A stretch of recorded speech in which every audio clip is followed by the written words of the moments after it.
Ay, gabi na. Tayo tao. Uy, alinis yung mga tolda dito. Alright. Oh, ay, Kuya Rods! Nagawa mo dyan?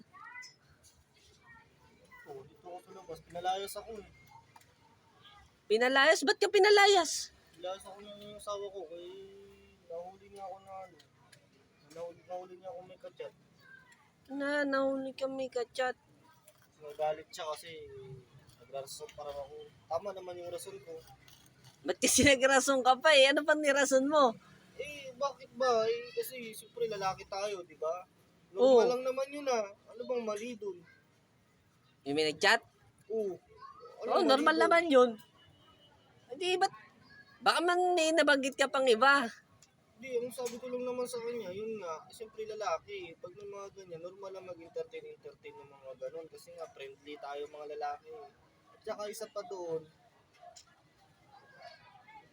normal lang naman na kung sakali, di ba? Siyempre, meron nang ano eh, meron nang nagjojowa ng 3, 2, may asawa pang 3, 5.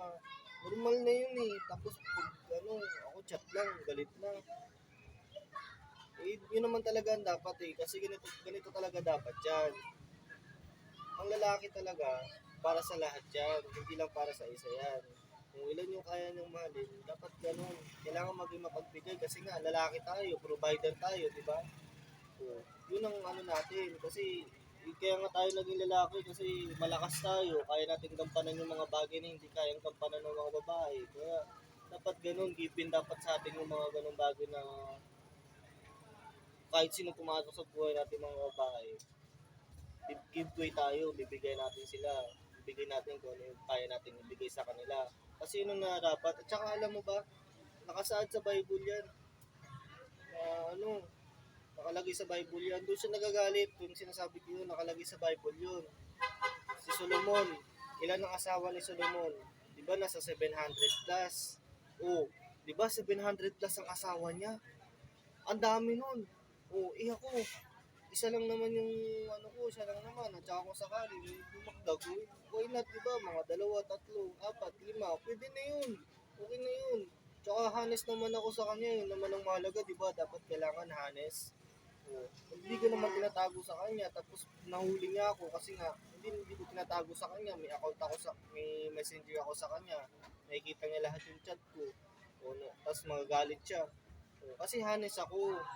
Ganun lang lalaki.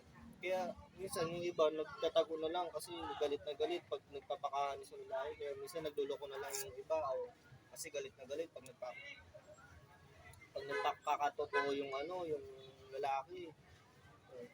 Yun talaga dapat kailangan maintindihan ng mga babae yun na ano, na hindi lang para sa isa. Siyempre kung kaya ba namang gampanan ng lalaki yung rules sa mas higit pang isa, bakit hindi, di ba? Ayun, nagalit siya. Pinalayas niya ako. Dito ako ngayon sa labas, natutulog. Ayaw niya ako pagpasukin. Yun ako. Tulog mo na ako.